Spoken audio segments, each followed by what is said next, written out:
Hello anime weaves, this is Sanky और आज हम बात करेंगे निंजा कामुई के एपिसोड नंबर 3 की। तो बिना किसी देरी के स्टार्ट करते हैं एपिसोड नंबर 3 की एक्सप्लेनेशन। तो शुरुआत में हम एक पैलेस का नज़ारा देखते हैं जहाँ पे कुछ लोग किसी को मारकर निकलते हैं और वो लोग कार में बैठकर कहीं जाने लगते हैं और रास्ते में उनमें से एक आदमी प्रे करता है कि O father in heaven please इन डीमंस को रोको।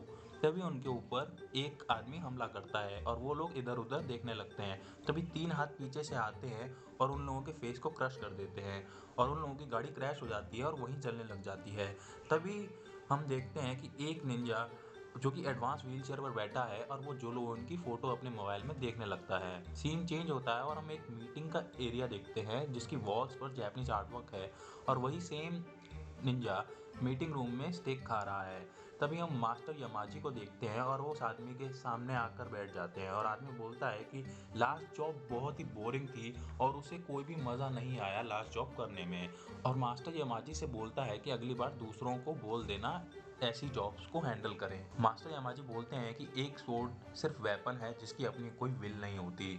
जिस पे वो आदमी बोलता है कि ओके बॉस, पर तुम्हारी पिकअप लाइंस बहुत ही आउटडेटेड है और ये निंजा स्कार्फ पहनकर उछल कूद करना और किसी सीक्रेट ओथ या सीक्रेट कोड को फॉलो करना हमारा स्टाइल नहीं है, अनलेस शायद तुम अभी भी अपने पुराने ओल्ड फ्लेम पर अटके हुए हो तो। मास्टर यमाजी बोलता है कि एग्जाइल्स को अब निंजास कंसिडर नहीं किया जाता, हम उन्हें एनिमी की तरह ट्रीट करते हैं और एक एग्जाइल को तुरंत ही एलिमिनेट करना होगा। हम लोग अपने सीक्रेट आर्ट्स को बाहर नहीं आने देना चाहते और इसका लोगों को पता लगेगा ये सब वो अफोर्ड नहीं कर सकते। और वो आदमी जो लोगों की फोटो देखकर कहता है कि ये आदमी बहुत ही अट्रैक्टिव है। हिगान one of the most elite ninjas पूरे जापान की हिस्ट्री में और उसने बहुत ही सारी फाइटिंग टेक्निक्स को मास्टर भी किया है। वो बिल्कुल ही बेरहम है जब बात एनिमीज को मारने की आती है। सच में निंजाओं का निंजा है वो, सिर्फ मेरा ही शिकार होगा। यमाजी बोलता है कि उन्होंने उसे एक बार पहले ही मार दिया है, डॉक्टर्स ने भी उसे मुर्दा घोषित कर दिया था, पर पता नहीं वो कैसे जिंदा बच गया। मुझे लगता है कि हिगान ने सीक्रेट आर्ट को यूज किया होगा। वो आदमी बोलता है कि सीक्रेट आर्ट, ओ वो आर्ट जो सिर्फ पुराने निंजास ही यूज कर सकते हैं। यमाजी बोलता है कि अगली बार हमें किसी भी तरह हिगान को मारना ही होगा। हम लोगों का कोई भी तरीका ढूंढना होगा जिससे उसकी टेक्निक्स अनकवर कर पाएं और उसकी तैयारी शुरू हो चुकी है।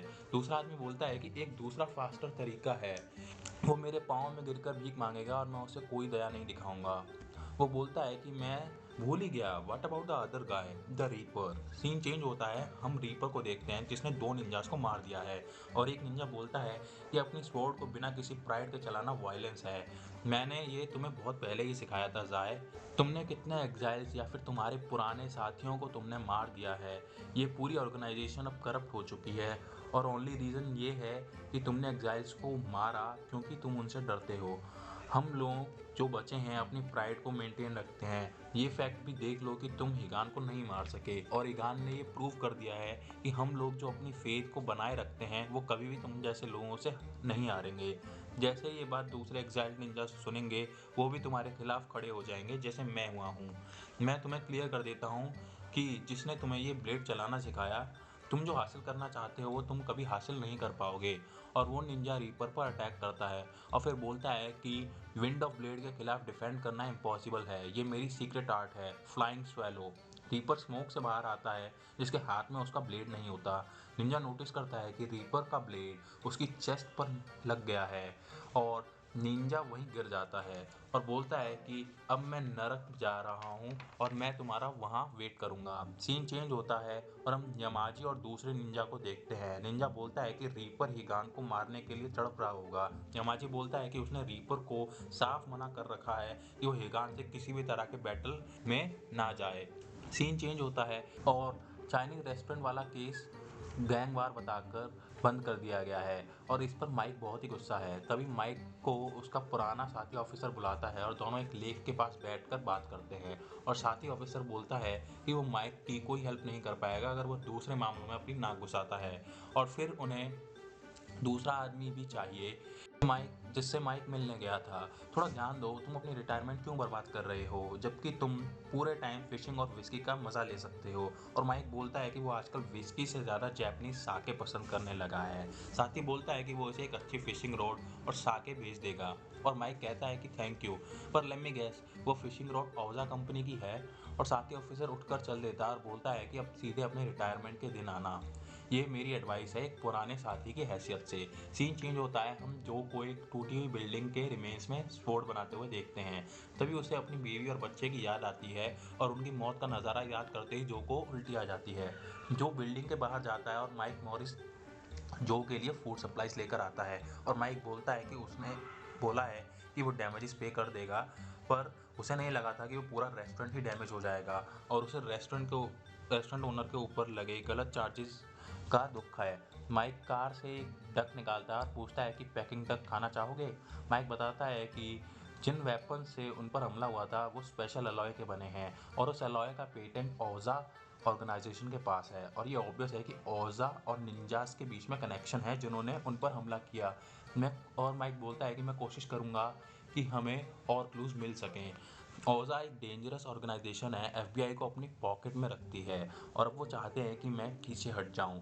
जो बोलता है कि उन्होंने मेरी फैमिली को मार दिया, मैं हर एक आदमी को अपने हाथों से मारूंगा। माइक बोलता है कि अगर ऐसा होता है तो माइक को उसे अरेस्ट करना का ऑप्शन ही बचेगा, पर अभी उसे कुछ दूसरे लोगों को हैंडकफ डालने हैं और उसने सिटीजन्स को प्रोटेक्ट करने की ओथ खाई है और वो भी उसकी ड्यूटी है। और वैसे भी उसे फिशिंग करनी अच्छी नहीं लगती। एक बात मैं कह सकता हूँ कि अनटिल नाउ मुझे अभी तक निंजा फ्रीक से डील करने का एक्सपीरियंस नहीं है, जो उसे कप देता है और ड्रिंक पोर करता है और बोलता है कि ड्रिंक शेयर करने से अलायंस फॉर्म होती है। माइक बोलता है कि मुझे अब यकीन नहीं हो रहा कि वो एक वियर्डो के साथ काम कर रहा है। ड्रिंक्स पीते हुए माइक ड्रिंक पीकर बोलता है कि ये विस्की नहीं है। जो बोलता है ये एनर्जी ड्रिंक है। माइक बोलता है कि सीरियसली मैन, मैं तुम निंजा को कभी समझ नहीं पाऊंगा। जो बोलता है कि ये कोई निंजा थिंग नहीं है, मुझे सिर्फ ये एनर्जी ड्रिंक अच्छी लगती है। माइक बोलता है कि उनके पास ओजा की लीड है और उसके पास एक इंसान है जो ओजा के बारे में थोड़ा बहुत जानता है। तभी दरवाज़ा खुलता है और डक अंदर देखने लगता है। सीन चेंज होता है और हम एक ब्रिज के अंदर माइक और जो को देखते हैं।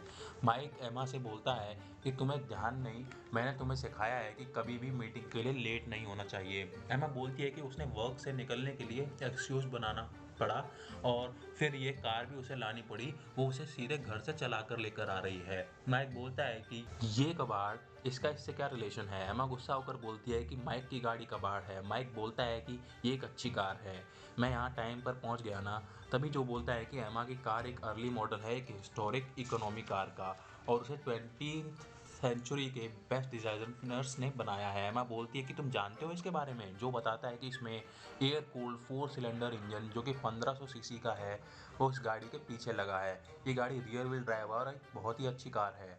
एमा बोलती है कि निंजा का टेस्ट बहुत ही अच्छा है गाड़ियों में। जो माइक की ओर देखता है तो माइक बताता है कि ये हमारी साइड है और इसी ने उन वेपन्स को एनालाइज किया। एमा कार डोर ओपन करती है और जो और माइक किसी तरह उस कार में फिट होते हैं। एमा बताती है कि ये कार एक चलता फिरता कंप्यूटर है जो उसने खुद बनाया है और वर्ल्ड की सारी इन्फॉर्मेशन उसकी फिंगर टिप्स पर है, वो भी इस कार के अंदर। और उसे ओजा के बारे में पता लगा है कि ओजा एक मल्टीनेशनल ऑर्गेनाइजेशन है जो मिलिट्री वेपन्स के साथ साथ clean energy, telecommunication and entertainment की इंडस्ट्री में भी लीड करती है। और पूरे वर्ल्ड में उनका मार्केट शेयर बहुत ही तेज़ी से बढ़ रहा है और उनके प्रोडक्ट्स बहुत ही जल्दी सॉफ्टवेयर अपडेट्स और हार्डवेयर रिप्लेस करते रहते हैं। पर उनकी ये रैपिड ग्रोथ ने बहुत ही डार्क रूमर्स को भी जन्म दिया है। बहुत सारी राइवल कंपनीज के लीडर्स और जर्नलिस्ट जो फ्रॉड को इन्वेस्टिगेट कर रहे थे, उनकी मिस्टीरियस वे में डेथ हो गई। कुछ दिन पहले ही एक पॉलिटिशियन जो पूरे यूरोप में मशहूर थे, उन्होंने किसी भी फॉरेन कंपनी को अपनी कंट्री में बिजनेस करने से रोक दिया था और उनकी एक सडन कार एक्सीडेंट में मौत हो गई। उनका सक्सेसर फॉरेन कंपनीज को अट्रैक्ट कर रहा है डोमेस्टिक एनर्जी इंप्रूव करने के नाम पर, और उन कंपनीज में से एक ओजा भी है। एमा बोलती है कि निंजास ही ओजा की प्रोग्रेस में हुई डेथ्स की वजह हैं। सीन चेंज होता है और हम एक रिएक्टर को देखते हैं जिसे देखकर ओजा के हेड बहुत ही खुश होता है और साइंटिस्ट बताता है कि ओजा रिएक्टर का आउटपुट अब बढ़ गया है। अब वो 2.2 मिलियन किलोवाट्स ऑफ पावर पर सेकंड प्रोड्यूस करता है और उनका वायरलेस पावर ट्रांसफर सिस्टम भी बहुत ही अच्छा प्रोग्रेस कर रहा है। ओजा का हेड बोलता है कि ओजा बेस्ट है और उसे वन एंड ओनली बनना होगा। जो मैजिक वो प्रोड्यूस कर रहे हैं वो लोगों की ज़िंदगी बिल्कुल ही चेंज कर देगा और फिर ओजा एक नया स्टैंडर्ड कायम करेगा पूरी दुनिया में। सब लोग तालियां बजाते हैं। ओजा हेड अपने पेंट हाउस में जाता है जहां उसे मास्टर यमाजी बैठे दिखते हैं और उन्हें देखकर हेड बोलता है कि अगर वो यहाँ खुद आए हैं तो पक्का कोई अर्जेंट बात हो गया। यमाजी उसे आरपीजी वाले हमले की फोटो दिखाते हैं और हेड कहता है कि हाँ ये मेरी ही टीम है। उन्होंने कुछ फील्ड टेस्ट डाटा चाहिए था अपने वेपन के बारे में जिसे वो डेवलप कर रहे हैं और एक निंजा एक परफेक्ट टेस्ट सब्जेक्ट है उनकी सुपर ह्यूमन एबिलिटी की वजह से। और मैंने इंश्योर किया था कि वो लोग एक एक्स निंजा को टारगेट करें जिसका ऑर्गेनाइजेशन से कोई लेना देना नहीं है। यमाजी खड़ा होकर बोलता है कि ऐसा स्टंट दोबारा कभी मत करना। सीन चेंज होता है और माइक और जो और एमा ओजा के बारे में बात कर रहे हैं। तभी जो माइक को धक्का देता है और एक स्वॉर्ड ऊपर से कार की रूफ को काट देती है। माइक एमा को कार चलाने को बोलता है और माइक रूफ में गोलियां मारने लग जाता है। जो अपनी सेंसिस से एनिमी को स्पॉट करता है और स्वॉर्ड रूफ में घुसा देता है। तभी उनकी कार एक ट्रक से टकरा जाती है। जो होश संभालता है और निंजा कार पर हमला करता है और जो उसे डॉज करता है और बाहर निकल जाता है और वो दोनों लड़ने लग जाते हैं। एनिमी अपने टेंटिकल्स निकालता है जिनमें कैमरास लगे हैं और जो पर हमला करता है। जो अपनी सीक्रेट आर्ट यूज करता है जिससे उसके पास 6 शाम्स आते हैं जिसे वो टेंटिकल्स को पकड़ लेता है। एनिमी हाइब्रिड निंजा को उठाकर पटकने लग जाता है। एनिमी मिसाइल्स यूज करता है पर जो मिसाइल्स को काट देता है और एक स्वॉर्ड फेंकता है जो एनिमी निंजा के माउथ में घुस जाती है। जो उसे बिल्डिंग के एज पे लेके जाता है और उसकी चेस्ट से कैमरा निकाल कर उसे नीचे फेंक देता है और ये सब डिसेबल्ड निंजा देख रहा होता है। जो अपनी स्वॉर्ड से गला काटने का इशारा करता है और कैमरा वहीं तोड़ देता है।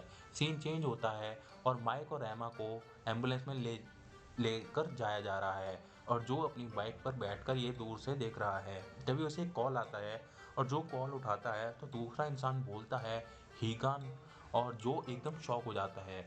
तो दोस्तों यहाँ एपिसोड 3 की एक्सप्लेनेशन होती है खत्म। I will see you in the next explanation.